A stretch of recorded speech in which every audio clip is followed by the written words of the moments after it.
We just reviewed in the last tape that people who we talk about in John 8 who end up going to hell, dying in their sins, actually came from hell in spirit to begin with. They were made human.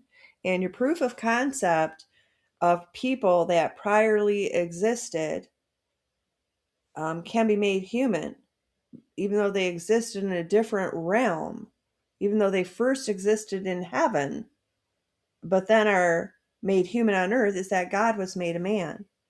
So God in spirit incarnate was made flesh, and the flesh was made of the soil and the dirt of Genesis. So we know that's possible. Well, you have to start being logical rather than emotional. And emotionally, you are crushed and traumatized because you're in a fallen world. So your emotions aren't going to lead you to the truth. The Spirit of God will lead you to the truth, so you can have a spiritual revelation, but emotionally, you're going to resist the truth because emotionally, at a soul level, we're only partially sanctified.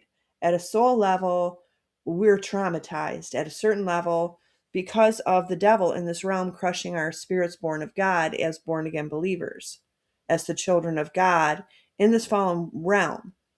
So our emotions are not all right. They're not fully okay.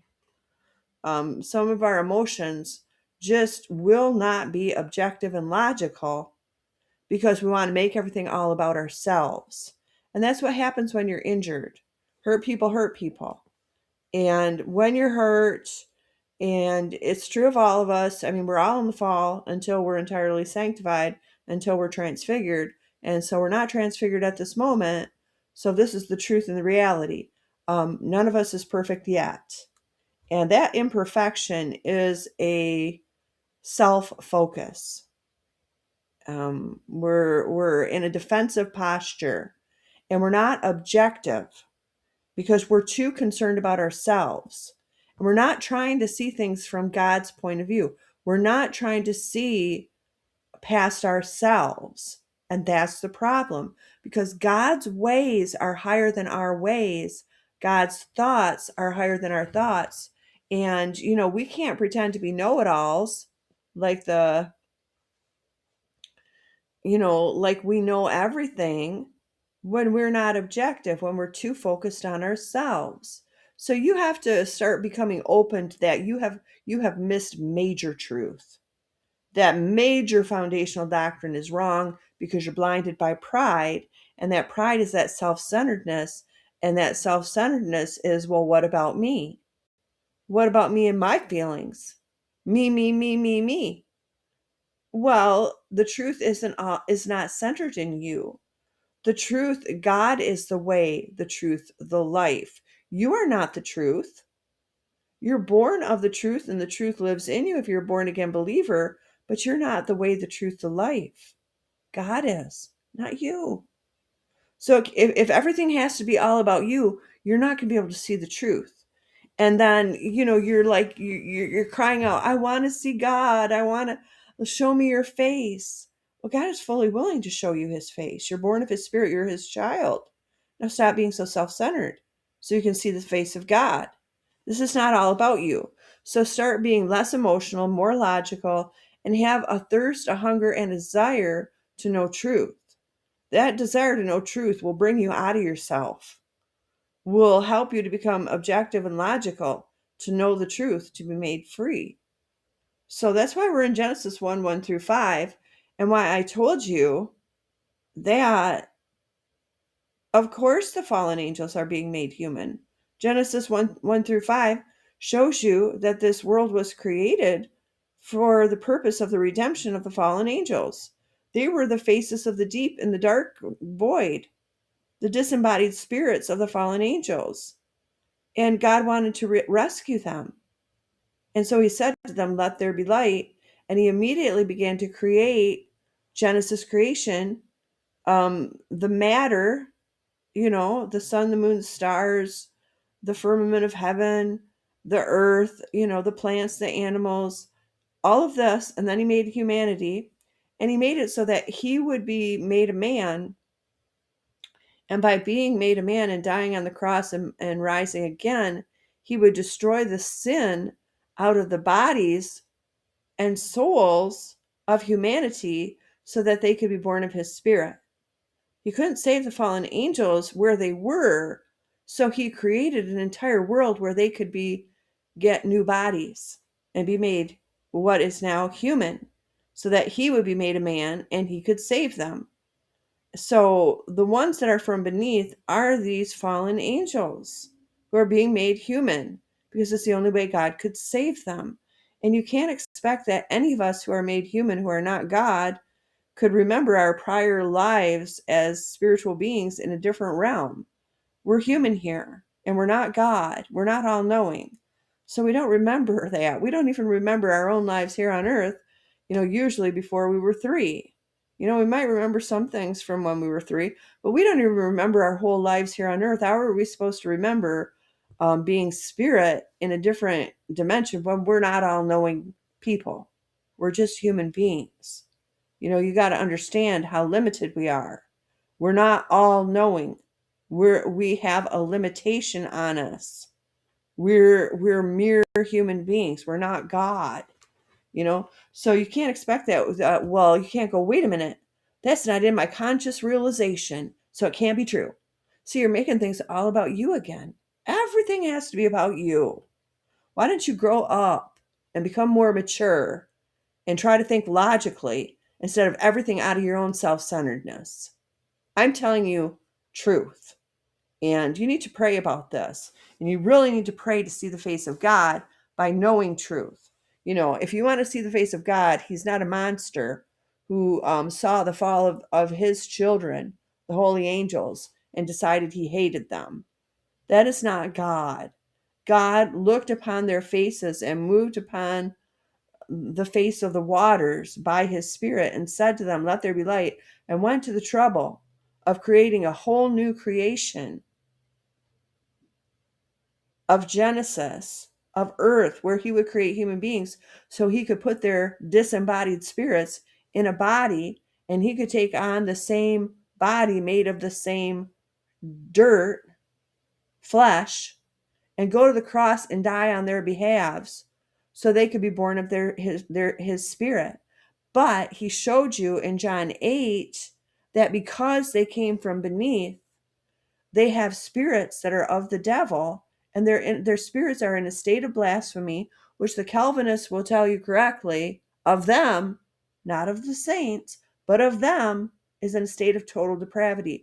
Their depravity is so total, the Lord told you in John 8, they cannot see or hear God. And some of you protest, well, that can't be true, because I could see and hear God, so human beings can see and hear God, and we're all the same. No, we're not all the same. We're not all the same. So the Calvinists are wrong because they think that election is unconditional, like there's no logical reason. No, there is a logical reason. You've just been too selfish to see it. You're too focused on yourselves. You're not seeing the big picture. To see the big picture, go to Genesis 1 through 5 and stop making it all about you and mankind. Quit being so man-centered. So the reprobate are not like the elect in spirit and in truth. In spirit, the reprobate are coming from beneath. They're children of their father, the devil. They're born of his spirit, the spirit of the devil. They fell with the devil as angels, and they became disembodied. And the whole point of the Genesis creation is to give them a body that they can be incarnated into in creation, so that God can come and die on the cross on their behalves. But you say, well, God only died for the elect. Well, God didn't, that's irrational. The elect are the Holy Spirits of the holy angels made human, incarnate. So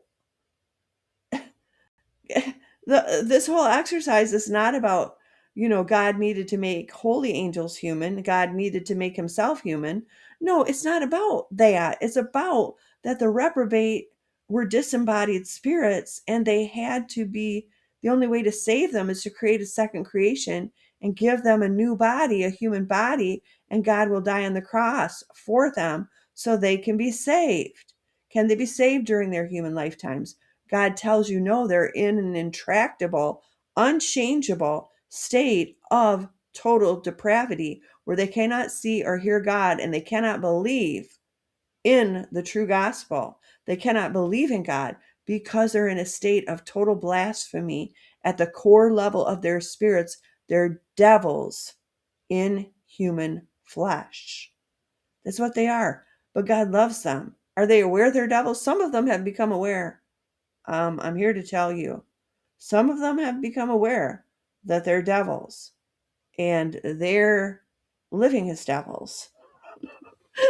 I mean, some of them are aware of that, but for the most part, no, they don't know what's wrong with them. They think they're good people. They they they cannot hear the gospel. They cannot hear God. But if you want to see God and know him as he is, you need to know the whole plan of God to know he's not a monster. His ways are so much higher than our ways, and his thoughts are so much higher than our thoughts that you have Calvinists and Arminianists who cannot see the eternal whole counsel plan of God because they have never figured out that everyone here is a pre-existing person incarnate in spirit made human. God, the holy angels, and the fallen angels were all being born human. This is a realm of redemption, and we're here for the salvation of fallen angels. When can they be saved?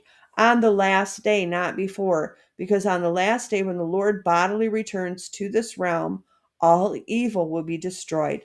Their spirits will be destroyed out of them. Their evil spirits in total depravity, they will be burned away when the Lord bodily returns on the last day. And then and only then can they be born again. They had no opportunity to be born again during their human lifetimes. But God loved them enough to create them as humans.